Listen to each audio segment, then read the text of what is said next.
बिस्मिल्लाहिर्रहमानिर्रहीम, अस्सलाम वालेकुम जी स्टूडेंट्स, कैसे हैं आप लोग। मैं हूं मोहम्मद शाहिद अजीम और प्रोग्रामिंग फंडामेंटल की एक और वीडियो के साथ हाजिर हूं। कैसा चल रहा है हमारा ये कोर्स। उम्मीद है आप इससे लर्न कर रहे होंगे, इंजॉय कर रहे होंगे।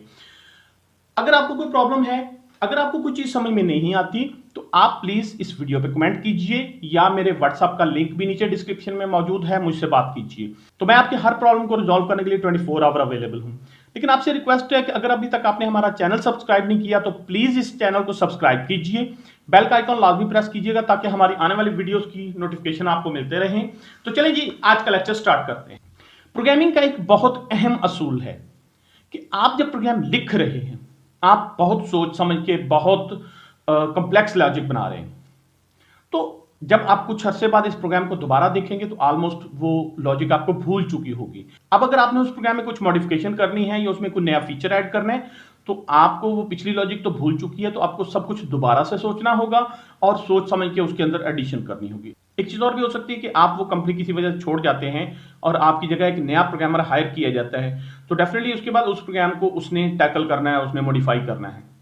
अब उसे नए सिरे से सारी लॉजिक सोचनी पड़ेगी या आपकी लॉजिक अंडरस्टैंड करनी पड़ेगी। तो इस सूरत हाल से बचने के लिए हम करते ये हैं कि जब हम प्रोग्राम लिखते हैं तो हम साथ ही उसके ऊपर अपने अपने कमेंट्स देते जाते हैं।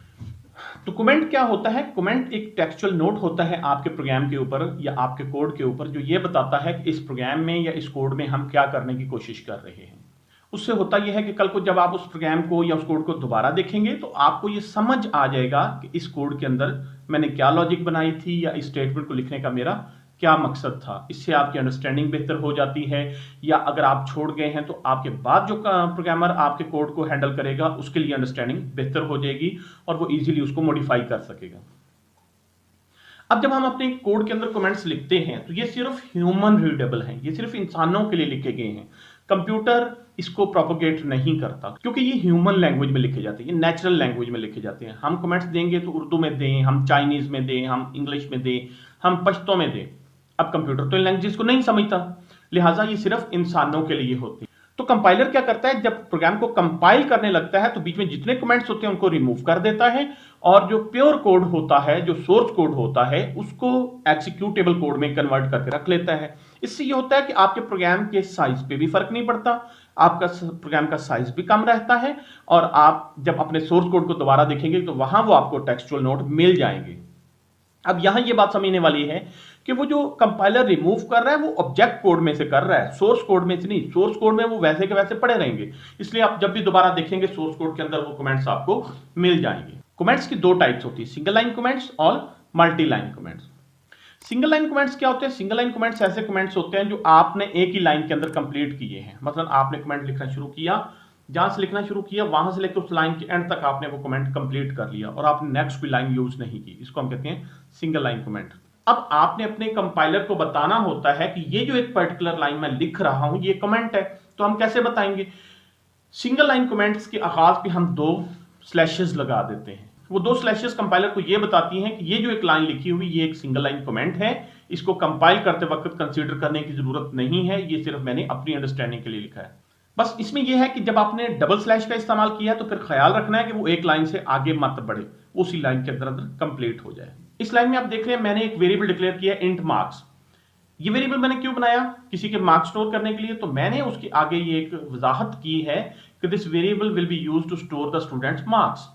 अब ये है कि कल को मैं जब भी इस प्रोग्राम को दोबारा देखूंगा मुझे देखते ही समझ आ जाएगी कि ये एक पर्टिकुलर वेरिएबल जो मैंने बनाया था उसका मकसद क्या था। ये थे सिंगल लाइन कमेंट्स। इसके बाद कमेंट्स की दूसरी टाइप होती है मल्टी लाइन कमेंट्स। अगर आप कमेंट कर रहे हैं और वो एक लाइन में कंप्लीट नहीं हो रहा और आपको नेक्स्ट लाइंस लेनी पड़ेंगी, तो वो जो कमेंट है वो मल्टी लाइन कमेंट कहलाएगा। ऐसा कमेंट जो एक से ज्यादा लाइंस इस्तेमाल करे वो मल्टी लाइन कमेंट है। मल्टी लाइन कमेंट बनाते हुए हम स्लैश स्टार और स्टार स्लैश के बीच में एनक्लोज करते हैं।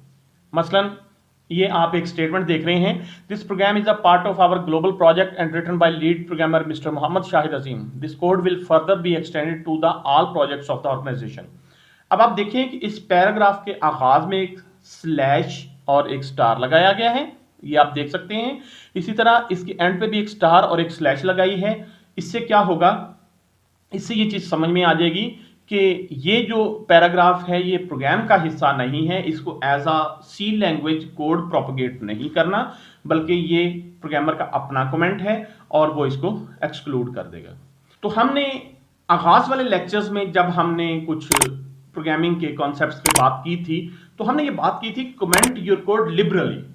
ये बड़ी अहम चीज होती है कि आप जब कोड लिखें उसके ऊपर कमेंट्स लाजमी दें और बड़ी डिटेल से दें, ताकि कल को जब आपको दोबारा उस प्रोग्राम की जरूरत पड़े मॉडिफाई करने के लिए या एनहांस करने के लिए, तो आपको पता हो कि किस लाइन में क्या लिखा हुआ है, अब आपका वक्त ना जाया हो और आप डायरेक्टली जाके उसको चेंज कर सकें। तो आज से ये सोच लीजिए कि नेक्स्ट आपने जब भी कोड लिखना है उसके ऊपर कमेंट्स लाजमी देने हैं। उम्मीद है ये शॉर्ट सी वीडियो आपको पसंद आई होगी।